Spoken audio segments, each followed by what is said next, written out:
Hello friends. आप सभी का मेरे इस यूट्यूब चैनल में स्वागत है।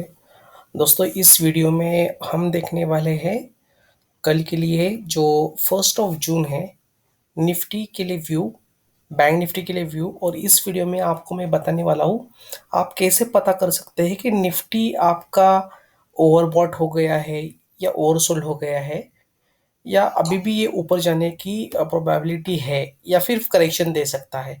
इससे आप अपना आपका व्यू बना सकते हैं। आप अगर ऑप्शन कर रहे हैं या फिर निफ्टी में कुछ ट्रेडिंग कर रहे हैं, तो मैं पोजिशनल के लिए आपको बताऊंगा निफ्टी के लिए। और उसके साथ में ये भी बताऊंगा कि निफ्टी ऊपर जाने की प्रोबेबिलिटी कब ज़्यादा होती है, मतलब ऐसे कौन से स्टॉक है। निफ्टी में देखिए दोस्तों, 50 स्टॉक्स होते हैं। उसमें आज अगर आप देखेंगे, आज निफ्टी अच्छा खासा बढ़ गया है, लेकिन सिर्फ कुछ स्टॉक है उन्होंने निफ्टी को ऊपर लेके गए। जैसे कि ऐसे 50 स्टॉक में हर एक स्टॉक का क्या कंट्रीब्यूशन है निफ्टी में। इसका मतलब सबसे ज़्यादा कंट्रीब्यूशन वाला अगर स्टॉक बढ़ता है तो आपका निफ्टी भी बढ़ेगा। तो इस तरीके से हम आज इस वीडियो में निफ्टी के लिए व्यू देखने वाले हैं। फिर बैंक निफ्टी के लिए भी देखेंगे व्यू कि बैंक निफ्टी अभी कहाँ पे है और कितना ऊपर जा सकता है। तो दोस्तों, और हम देखेंगे डिफरेंट डिफरेंट सेक्टर्स जो निफ्टी के अंदर आते हैं, तो वो सेक्टर कैसे परफॉर्म करते हैं। और निफ्टी में हम बोलते हैं सेक्टर रोटेशन, वो कैसे होता रहता है। अभी देखिए दोस्तों, हमने अब तक निफ्टी, ये डेली चार्ट है निफ्टी का, कि इस रेंज में काफ़ी महीनों के लिए ट्रेड कर रहा था। लेकिन जैसे ही इसने ये रेंज तोड़ दी, फिर उसने बैक टेस्ट जहाँ पे किया निफ्टी ने, फिर वहां से ऊपर भाग रहा है। और अभी ये हायर टॉप हायर बॉटम में जो अप ट्रेंड का फॉर्मेशन अभी ये कंटेन रख रहा है। तो अगर आप देखिए तो निफ्टी के लिए आपको सबसे इम्पोर्टेंट रहता है, पहले तो आपका ये हो गया चार्ट में जो टेक्निकल आपको बता रहा है। उसके बाद आप देखते हैं डेरिवेटिव डेटा। डेरिवेटिव डेटा आपको क्या हेल्प करता है कि सपोर्ट कहाँ पे है और रेजिस्टेंस कहाँ पे है। फॉर एग्जांपल, अगर मैं एनएससी वेबसाइट पे जाता हूँ, तो आपको वहां पे जाके निफ्टी डेरिवेटिव सर्च करना है। निफ्टी डेरिवेटिव का डेटा, अगर आज आप देखिए तो मार्केट 15,582, ये ऑल टाइम हाई आज ये क्लोज हुआ है। तो इसमें अगर आप देखें, तो सबसे पहले मैं आपको बता देता हूँ कि निफ्टी में ऐसे कौन से स्टॉक है जो ज़्यादा कंट्रीब्यूशन करते हैं। ये देखिए दोस्तों, ये लिस्ट ऑफ स्टॉक है। इसमें अगर आप देखेंगे तो सबसे ज़्यादा कंट्रीब्यूशन है रिलायंस का, वो है 10.19%। उसके बाद आता है H D F C bank जो है 9.72%। फिर इन्फोसिस 7.93%। फिर एच डी एफ सी आता है 6.89%। ऐसे करके हर एक 50 स्टॉक का क्या कंट्रीब्यूशन है निफ्टी में, ये है। ये बाकी के स्टॉक इतने हैं जिसका कोई इतना ज़्यादा कंट्रीब्यूशन नहीं। इसका मतलब अगर आज आप देखेंगे तो रिलायंस आज 3% ऊपर गया, तो इसलिए वो निफ्टी को ऊपर लेके गया, उसने हेल्प की। तो अगर आप देखेंगे तो सिर्फ ये इतने ही स्टॉक है, टोटल आपके टॉप 7 ही स्टॉक है जो 50% वेटेज है निफ्टी में। इनका कंट्रीब्यूशन 50% है, सिर्फ 7 स्टॉक्स का आउट ऑफ 50। तो अगर आप इनके वॉच करेंगे, अगर ये इसमें से कोई स्टॉक बढ़ता है तो वो आपके निफ्टी को ऊपर लेके जाने में हेल्प करेगा। और कैसे रहता है दोस्तों, सेक्टर रोटेशंस रहते हैं। मतलब कभी रिलायंस परफॉर्म करता है, रिलायंस परफॉर्म करने के बाद कभी आपका आता है आईटी सेक्टर, फिर आईटी के बाद फार्मा आएगा, फिर रिलायंस, ऐसे सेक्टर रोटेशन होते रहते हैं। मतलब रिलायंस थोड़ा आज भागेगा, फिर वो थोड़ा रेस्ट लेगा, फिर वो कंसोलिडेशन में जाएगा, फिर आपका आईटी आएगा, बैंकिंग सेक्टर आएगा। ऐसे सेक्टरल रोटेशन होते रहते हैं। तो अभी आपको अगर मैं चार्ट में दिखाऊं, तो अभी तो देखिए दोस्तों, रिलायंस अभी भागा है। अगर आप देखेंगे इसमें, तो रिलायंस ने सबसे ज़्यादा बड़ा मुंह दिया है, और रिलायंस की वजह से निफ्टी जो है वो ऊपर गया है। मैं अगर आपको और 1 मिनट में आपको दिखा देता हूँ, और इंडाइसेस जो है हमारे, वो कैसे भी परफॉर्म करे। उसके पहले ये ओपन होने तक हम देखते हैं जो निफ्टी का डेरिवेटिव है वो क्या कह रहा है। अभी देखिए दोस्तों, अभी डेरिवेटिव डेटा में क्लोजिंग है 15,582, मतलब 15,600। 3 जून की एक्सपायरी है, वीकली एक्सपायरी। अगर आप देखेंगे, ये देखिए 15,600 के यहाँ पे है। इसके नीचे की साइड में देखेंगे तो देखिए 15,500 में सबसे ज़्यादा कॉन्ट्रैक्ट्स ऐड हुए हैं। मतलब ये बहुत ही बड़ा सपोर्ट है दोस्तों, ये बहुत ही अच्छा सपोर्ट है। इसमें टोटल कॉन्ट्रैक्ट जो ओपन है वो 42,000 है, उसके बाद आता है 15,500। तो सबसे बड़ा पहला जो सपोर्ट रहेगा 15,500, उसके बाद का सपोर्ट है 15,400। अगर ऊपर की साइड में देखें तो देखिए इतने ज़्यादा कॉन्ट्रैक्ट ऐड नहीं हुए हैं, और ये जो कोई कॉन्ट्रैक्ट थे ये सारे अभी अनवाइंडिंग हुए हैं, ये स्क्वायर ऑफ कर दिए हैं। तो ये अगर आप देखेंगे ऊपर की साइड में मुझे इतना बड़ा दिखता नहीं है कुछ हुआ है। ओपन इंटरेस्ट सबसे ज़्यादा जो है ऊपर की साइड में वो अभी 15,700 पे वो 37,000 है, लेकिन कंपेरेटिव नीचे की साइड से ऊपर की साइड में कम है। तो अभी के लिए ऐसा लग रहा है कि सपोर्ट स्ट्रांग है, स्टॉक ही ऊपर जा सकता है। लेकिन इसके साथ आपको और एक चीज़ देखनी है, जैसे मैंने अभी बोला कि ये डिफरेंट डिफरेंट जो स्टॉक्स रहते हैं वो स्टॉक्स का स्टेटस क्या है। अभी आपको देखिए ये जो आपके इंडाइसेस है, अभी निफ्टी 50 में अगर आप देखेंगे, ये निफ्टी 50, इसके अंदर आप डिफरेंट डिफरेंट स्टॉक्स देखेंगे तो उसका आज का कितना चेंज हुआ है। अगर आप इसमें देखें तो देखिए रिलायंस मैंने बोला था आज 3% चेंज हुआ है। तो इसकी वजह से आईसीआईसीआई बैंक ये भी 3% चेंज हुआ है। तो ये मेजर जो बड़े बड़े जो हमारे मेजर कंट्रीब्यूशन है, हमने कौन से स्टॉक देखे थे जो कंट्रीब्यूशन है, एक रिलायंस देखा था, H D F C bank, Infosys, फिर एच डी एफ सी, फिर आईसीआईसीआई बैंक और टीसीएस। ये इतने टीसीएस और कोटक महिंद्रा, ये इतने ही स्टॉक्स है जो 50% कॉन्ट्रीब्यूशन देते हैं। उसमें से रिलायंस बढ़ा, आईसीआईसीआई बैंक भी बढ़ा, जो 6.5% कॉन्ट्रीब्यूशन देता है निफ्टी में। तो ये कुछ स्टॉक है जो निफ्टी को ऊपर लेके जा रहे हैं, और ये इसकी की वजह से आज एच डी एफ सी भी देखो 1.30% गया।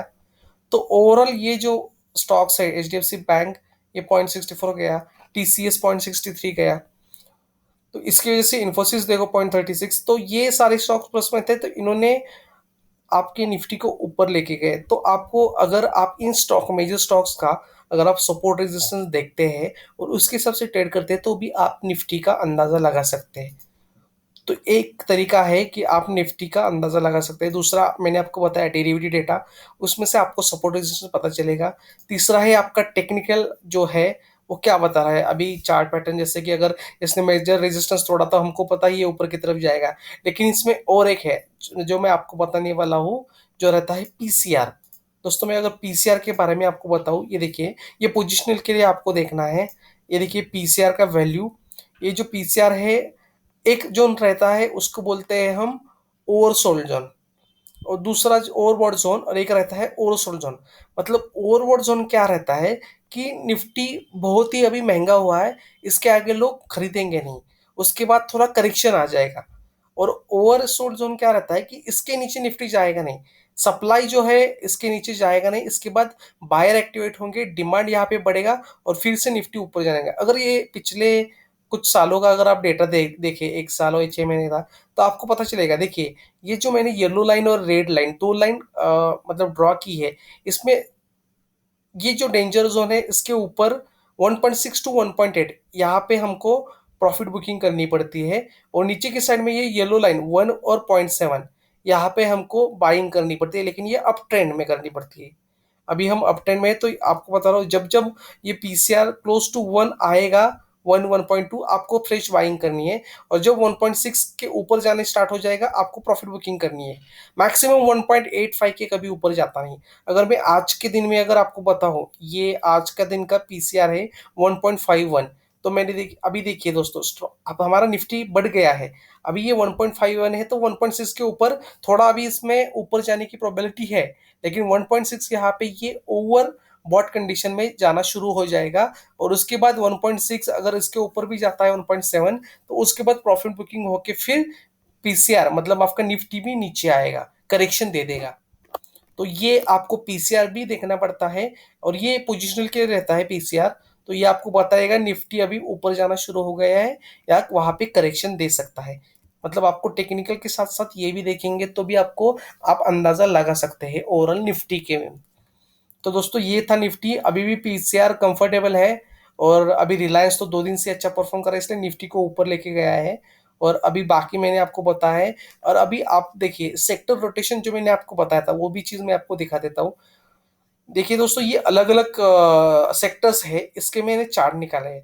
अगर आपको टेक्निकल पता है तो ये देखिए दोस्तों, निफ्टी मेटल आपका बहुत भागा था बीच में, अभी मेटल स्टॉक बहुत अच्छे परफॉर्म कर रहे थे, लेकिन ये कंसोलिडेशन में गया है, अभी तो ऊपर नहीं आया। आईटी देखिए मैंने अभी, देखिए मैंने आपको बताया था दोस्तों, रिलायंस परफॉर्म करता है, फिर सेक्टर रोटेशन हो जाएगा, फिर रिलायंस थोड़ा वेट करेगा, थोड़ा रेस्ट ले लेगा, फिर देखिए आईटी ये ब्रेकआउट देने की अब कगार पे है, तो ये कभी भी ब्रेकआउट दे सकता है, तो इसके स्टॉक चलेंगे। फिर फार्मा भी देखिए, ये भी कंसोलिडेशन रेंज में है, फिर इसका रोटेशन हो जाएगा, फिर फार्मा के स्टॉक निफ्टी को ऊपर लेके जाएंगे, तब तक करेक्शन हो सकता है बीच में।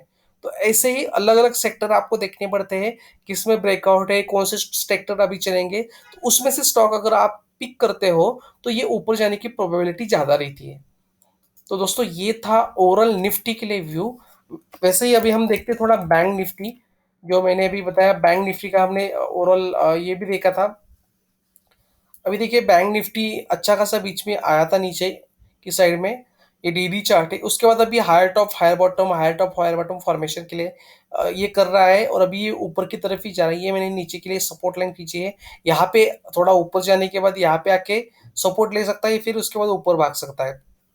जैसे हमने निफ्टी के लिए जो डेरिवेटिव देखा डेटा देखा था, उसी तरह बैंक निफ्टी के लिए भी हम सपोर्ट रेजिस्टेंस देख सकते हैं, अलग अलग लेवल कौन से हैं जहाँ पे वो सपोर्ट और ऊपर के साइड में रेजिस्टेंस ले सकता है। अभी देखिए बैंक निफ्टी 35,500 है, अगर आप साइकोलॉजिकल लेवल पे सपोर्ट देखें तो वो कभी भी 35,000 रहेगा, और 36,000 ये रहेगा जो ऊपर की साइड में आपको रेजिस्टेंस दे देगा। तो अभी देखते हैं हम, देखिए यहाँ पे 35,500 के यहाँ पे है। नीचे के साइड में अगर आप देखेंगे, देखिए सबसे ज्यादा 35,000 पे ही है ओपन इंटरेस्ट, 40,900 है, लेकिन इमीडिएट सबसे ज्यादा कॉन्टैक्ट ऐड हुए हैं वो 35,500 पे हुए हैं। अगर ऊपर की साइड में अगर हम देखें तो कॉन्टैक्ट जो सबसे ज्यादा ऐड हुए हैं 36,000 पे, और वहाँ पे ही सबसे ज्यादा हुआ है। तो अभी के लिए हम बोल सकते हैं कि 35,000 नीचे की साइड में, लेकिन इमीडिएटली 35,500 है कंपेयर टू कॉल साइड पे। तो यहाँ पे ज़्यादा कॉन्ट्रैक्ट ऐड हुए हैं, तो इंट्राडे पोजीशन, इंट्राडे के लिए हमको देखना पड़ेगा कि ओ आई जहाँ पे चेंज होता है, तो in between range he trade कर सकता है बैंक निफ्टी। तो दोस्तों ये था overall Nifty, bank Nifty, different sector performance, और मैंने आपको पीसीआर के बारे में भी बताया, पीसीआर का यूज करके आप निफ्टी में कैसे पोजिशनल व्यू देख सकते हैं। फिर डिफरेंट सेक्टर हमने देखे, फिर हमने देखे थे ऐसे कौन से स्टॉक है जो निफ्टी में ज़्यादा कंट्रीब्यूशन देते हैं, और उस तरीके से हमको किस तरीके से उसका यूज करके हम कैसे अंदाज़ा लगा सकते हैं निफ्टी ऊपर जाएगा या नीचे जाएगा। तो दोस्तों इस वीडियो में इतना ही था। तो मिलते हैं दोस्तों अगले वीडियो में, तब तक के लिए bye bye, thank you and take care.